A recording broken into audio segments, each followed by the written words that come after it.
Atención pasajeros con destino a una vida saludable. Próximo destino, columna de ciencias médicas a cargo del doctor Pascual Pimpinela. Un viaje con vos. El programa que te recomienda tu médico amigo de la radio.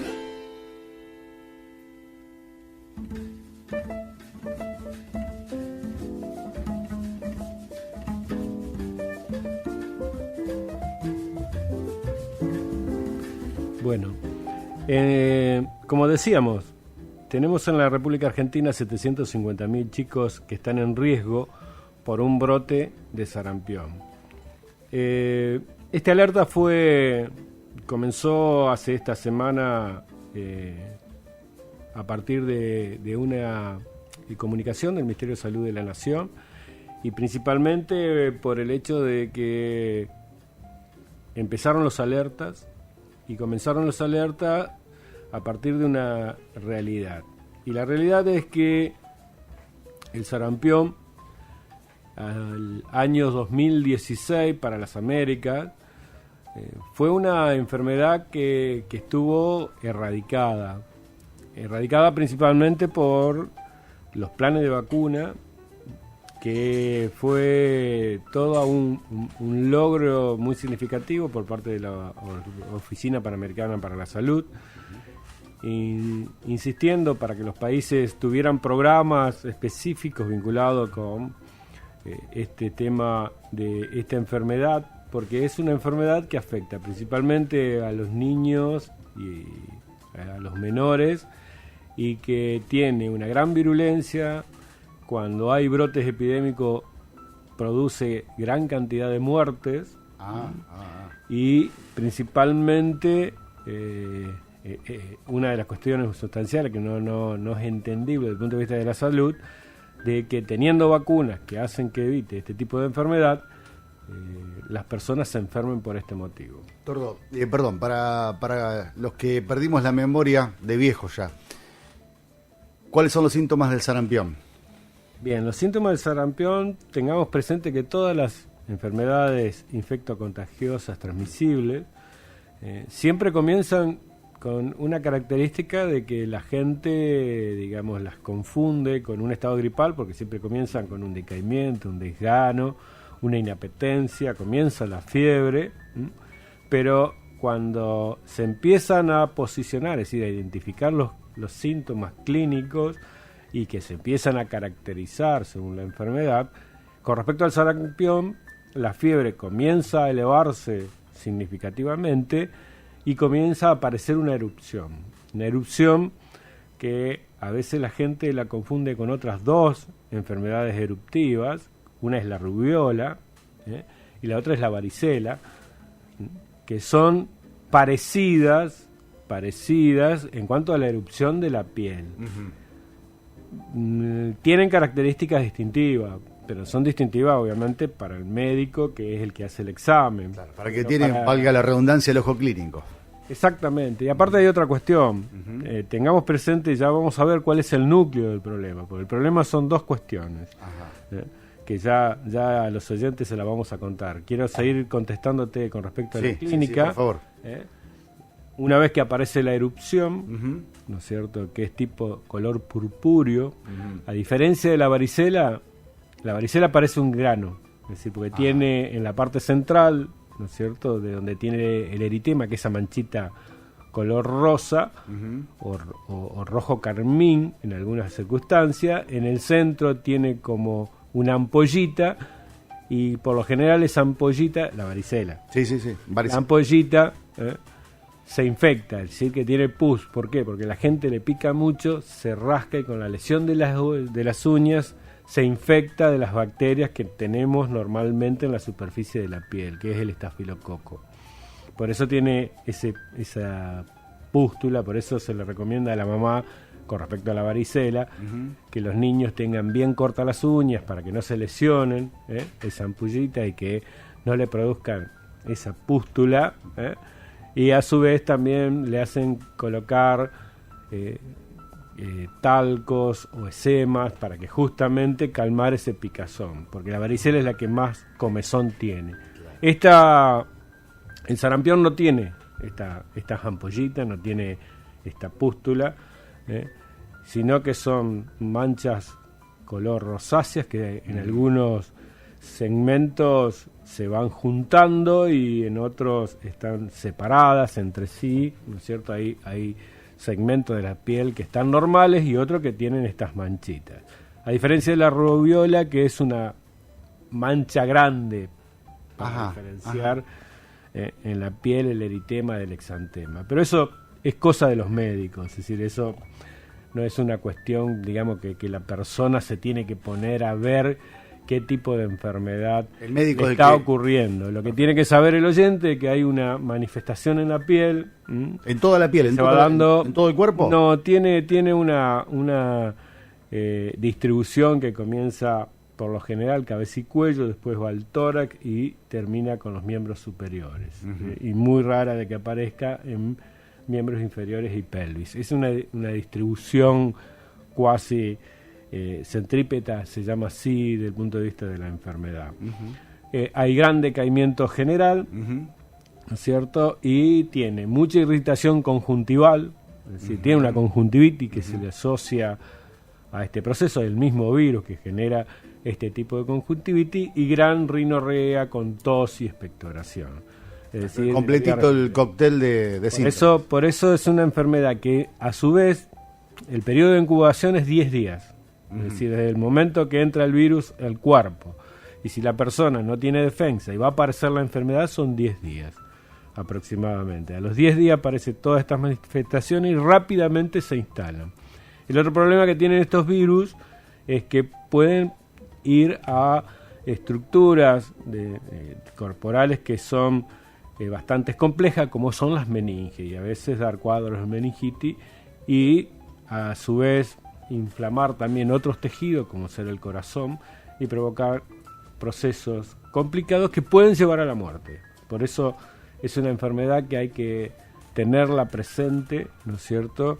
Y principalmente, vuelvo a decir, acá el problema fundamental es que es prevenible a partir de un buen sistema de vacunación. De la región, el mejor sistema de vacunas que tenemos es el de la República Argentina.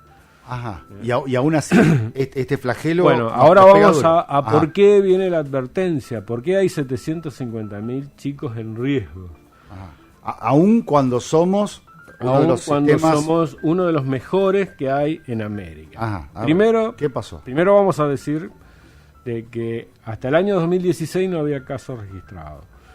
En el año 2017 se registraron casos, y también se registraron casos en la República Argentina, pero se llaman casos importados, es decir, que las personas vinieron de otros lugares, ¿no es cierto?, donde había problemas con respecto al sarampión. Es decir, desde el punto de vista epidemiológico, eso se interpreta como que fueron importados y que de pronto, si uno actúa rápidamente, no se empieza a diseminar dentro de la población del país. Pero en el 2018 ya se sumaron muchos más países, y el país que hizo una eclosión muy significativa fue Venezuela. Y ahí viene el problema, pero no por Venezuela en sí mismo, porque se dieron aproximadamente, según los datos de la Oficina Panamericana para la Salud, cerca de 1.000 casos. Muchísimos 1.000 casos, teniendo todo este programa de vacunación para las Américas, así, no es solo para la Argentina, para las Américas. Entonces, ¿qué es lo que sucedió? Sucedió primero que el problema social que está pasando hoy Venezuela generó gran cantidad de personas que han migrado, y han migrado muchos a la República Argentina. Entonces, ¿por qué este alto número en Venezuela? Porque los planes de vacuna, todos lo hemos visto, de que hay un problema con los medicamentos y con mucho más con las vacunas en Venezuela. Producto de esto, está mucho más expuesta esa sociedad a tener este tipo de enfermedades. Y cuando esta sociedad migra, lo que hace es llevar el virus a otros lugares. Entonces, ese es el primer problema. Pero también tenemos un problema argentino. Tenemos una argentinización de este problema. A ver. Y la argentinización de este problema es lo que se debatió, como te decía, hace 15 días en Corriente. Y es el tema que fíjate, se presentó como muestra un lugar que es de la provincia de Córdoba, donde en este municipio se hizo un estudio principalmente con los carnés de vacunación para ver el estado, ¿no es cierto?, de vacunación de los niños menores, si se estaban cumpliendo los planes de vacunación. ¿Y qué se encontraron? Se encontraron, es decir, ellos creían de que el plan de vacunación de ese municipio era el óptimo. Es decir, se venía cumpliendo todos estaban excelentemente ese plan. Pues bien, ¿qué se encontraron? Que no completaban las dosis. Es decir, aparecieron muchos niños en los cuales las mamás le hicieron la primera dosis, pero no fueron a hacer la segunda y la tercera dosis. Otros que tenían la primera y segunda dosis y les faltaban la tercera dosis. Es decir, no se estaban cumpliendo los planes de vacunación. Entonces, cuando se hacía un relevamiento general de la cosa, es decir, ¿estaba el niño vacunado? ¿Qué respondían? Sí, está vacunado contra el sarampión. Pero el problema era que no tenía las dosis. Pero la primera etapa estaba, faltó el resto. Entonces, cuando hacían la pregunta vinculada con la vacunación, la gente respondía con la verdad. Sí, estaba vacunado. Claro, se entiende. Entonces, por eso pensaban de que toda la población estaba cubierta. Después se encontraron con que no se completaron. Y ahí empezaron a estudiar en toda la República Argentina a ver si no teníamos población susceptible. Se llama población susceptible. ¿Por qué? Porque desde el punto de vista estadístico, si yo tengo una sola dosis, hay entre un 10 a un 15% que por más que tenga esa dosis sola, puede contraer la enfermedad. 10 a 15% de probabilidad de contraer la enfermedad. Sí, yo vacuné 100 niños, para que lo entiendan los oyentes. Los 100 están vacunados. Hay 15 niños que se pueden contagiar la enfermedad por más que estén vacunados, porque tienen una sola dosis. Bien. Si tienen 2 dosis, eso baja entre un 5 a un 8%. Y solamente con las 3 dosis, como es el programa que lo adecuado de la República Argentina, se tiene una garantía del 95% de la población de efectividad de que no va a tener. Entonces, ahí aparecen esta población que se llama susceptible de tener la enfermedad. Esos 750.000 niños que están expuestos son porque no han completado los planes de vacunación. Entonces, si vos sumás los dos ejes, por eso la alerta, si vos sumás los dos ejes, el eje de que no están completos los planes de vacunación, y por el otro lado, que tenés inmigración venezolana, que en Venezuela es el que hoy tiene el mayor nivel epidemiológico, tenés el motivo por el cual están las alertas sanitarias para todos los efectores sanitarios, sean públicos, privados. Recomendación para nuestros oyentes: a ver, que cumplan los planes de vacunación, que los papás controlen los planes de vacunación. Tenemos uno de los mejores planes de vacunación que hay en América, ¿no es cierto? Y más en el mundo. Tenemos un excelente plan de vacuna en la República Argentina. Bueno, qué buena noticia para Argentina. Y lo otro, que diga esto. Y lo otro que hay que decir es, ante esos detractores contra las vacunas, digo esto porque por ahí se difunde este tema. Sí, un tema que hemos charlado varias veces. Bien. De aquellos que dicen que no hay que vacunarse. Bueno, cuando alguien se encuentra con una persona que es detractora del tema de vacuna, primero hay que decirle que no hay evidencia científica de lo que está diciendo. Es decir, es una cuestión que no hay ningún tipo de evidencia que diga que las vacunas no protegen nada y al contrario, enferman. No hay ningún tipo de evidencia. Pero si no, hay que decirle una cuestión muy simple. A ver. Llevarlos a cómo era la vida en el planeta de las personas cuando no existían las vacunas y cuando existían las epidemias. Y leer un poquitito de historia, buscarlo hoy, cualquier medio electrónico googleás, como dice el doctor Google, y te fijás en la época preantibiótica, prevacuna, y donde las sociedades padecían epidemia, la gran cantidad de muertes masiva que había en virtud de las epidemias, de la cual la mayoría de las enfermedades hoy son previsibles a través de la vacuna. Eso es lo soberano con respecto al tema. Así que recomendación a los papás que cumplan los planes de vacuna. Que no suceda esto, que es lo que se demostró, de que hay mucha gente que ha hecho una sola dosis y no ha completado el plan de vacunación. Perfecto. Incluso por eso le pregunté de vuelta cuáles eran las características del sarampión, porque entiendo que mucha gente a lo mejor lo subestima, o por el, no sé, el ritmo de vida que llevamos hoy en día. Hay mucha gente que perdió el carnet de vacunación, que no está siguiendo bien de cerca esta cuestión. A veces va al médico pediatra cada tanto, no hace un control rutinario, aunque sea una vez por año, y por eso está bueno reflexionar sobre esto y remarcar las características de esta enfermedad. Quiero agregar dos palabritas. Diga, sobre los adultos. Ajá, a ver. Sobre los adultos. Como padres. No, sobre los adultos. Ajá, es decir, bien. todas las personas mayores. Sí. Porque la pregunta puede ser, ¿y qué pasa con los mayores? Podemos contraer sarampión, ¿a eso se refiere? Exactamente. Ajá, a La ver. única población que no está expuesta al riesgo Sí. es, uno, todos los que hayan nacido antes del año 1965.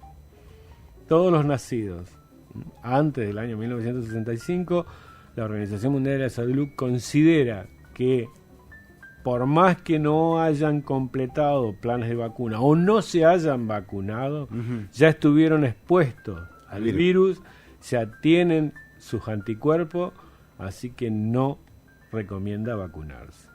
Y para los que han nacido después del año 1965, si perdieron el carnet, como vos decís, Claro.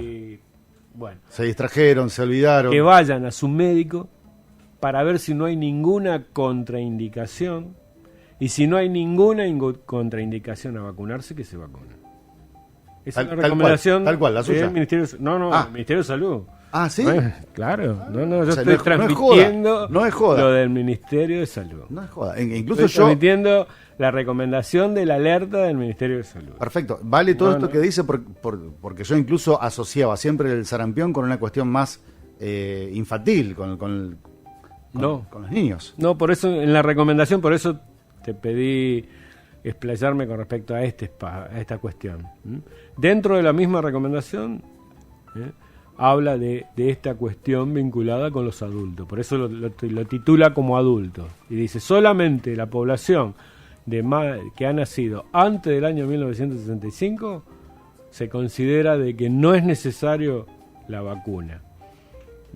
Perfecto. Ahora, los que nacieron después del año 1965 y no tienen el carné donde tengan las dosis, si tenés las dosis, ¿para qué te va a vacunar? Sí. Vamos a dejárselo en claro a los oyentes. Si vos tenés tu carné.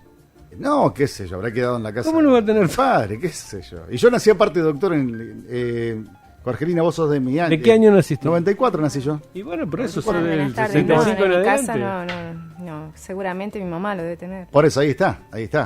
Bueno, Bueno, pidan a las mamás el carnecito. el carnecito, ténganlo en presente. Afortunadamente, Y si ahí están. mi pediatra está vivo. Mi pediatra todavía vive. Así tiene que ver tu pediatra? No, porque él a lo mejor tiene registrado en un cuadernito que se vacunó el nene, no se vacunó. Le voy a ir a preguntar. Pobre pediatra, mira, lo estamos poniendo en jaque al pobre pediatra. Si seguro que debe estar en tu casa, hay que Vamos a buscarlo. Me acuerdo Hay que era buscarlo. verde, estaba viejo, todo arrugado. Ah, Seguramente. ¿viste que lo tenés visualizado? Viejo, haceme un favor, buscá en el cajoncito de la mesa de luz donde mamá está. ponía todas las cosas. Debe estar el carnet de vacunación ¿Seguro? mío. Buscámelo, por favor, que dentro de un ratito paso a buscarlo.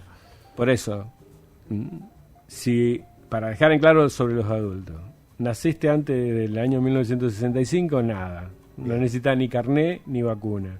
Naciste después del 65, si tenés el carnet, no hay que vacunarse. Si no tenés el carnet como Martín y Jorgelina, que han perdido sus carnet, No es los cierto? perdimos. Bueno, dice Están que ustedes guardados. dijeron que no lo tenían. Está extraviado. Ya Entonces va a está la duda, consulten con su médico, porque eso es lo que dice el programa, consulten con el médico para ver si no hay ninguna contraindicación, y si no hay ninguna contraindicación, la recomendación es hacer una dosis de vacuna.